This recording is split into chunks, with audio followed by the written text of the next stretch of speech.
Alright, so here's something that's been making the rounds lately, and honestly, it's one of those stories that just makes you stop and think. A 47-year-old woman was arrested after 4 men were stabbed in Covent Garden, right in the heart of London. Now, I don't know about you, but when I first heard this, my mind immediately went to questions like, what could have led to this? What's the story behind it? And more importantly, what does this say about the broader issues we're facing in urban areas? Let's break it down. First off, the fact that this happened in Covent Garden is striking.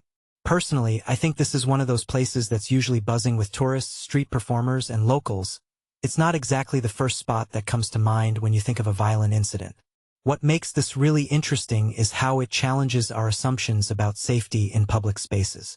We often think of crowded areas as safer because there are more people around, but this incident flips that narrative on its head.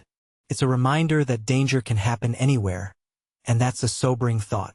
Now, let's talk about the victims.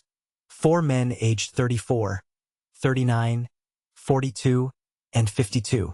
These aren't just numbers. They're people with lives, families, and stories. What many people don't realize is that incidents like this have a ripple effect. It's not just the victims who are impacted. It's their loved ones, their communities, and even the bystanders who witnessed it. From my perspective, this raises a deeper question. How do we process and recover from something like this?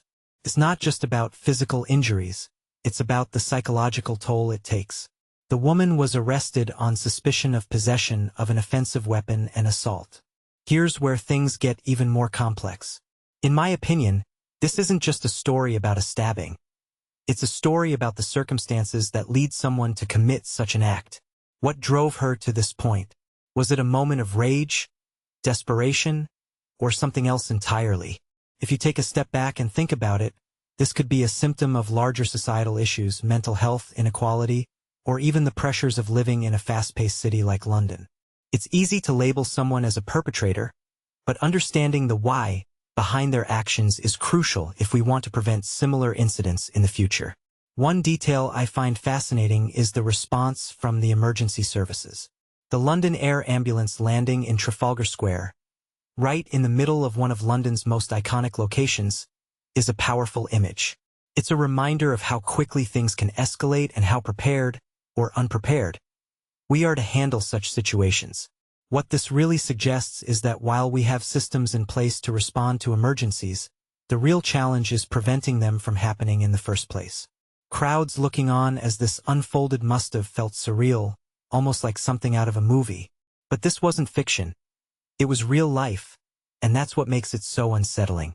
If there's one thing this incident highlights, it's the fragility of our sense of safety. We walk through crowded streets, go about our daily lives, and rarely think about the potential for violence.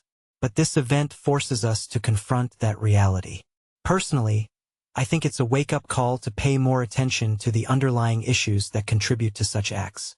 Whether it's improving mental health support, addressing social inequalities, or simply fostering a sense of community, there's a lot we can do to make our cities safer. So here's my closing thought. What if we used this incident not just as a news story, but as a catalyst for change? What if we took a moment to reflect on how we can create environments where people feel less driven to violence? It's a big question, and there's no easy answer. But if this story does anything, it should at least spark that conversation. What do you think? Let me know in the comments below.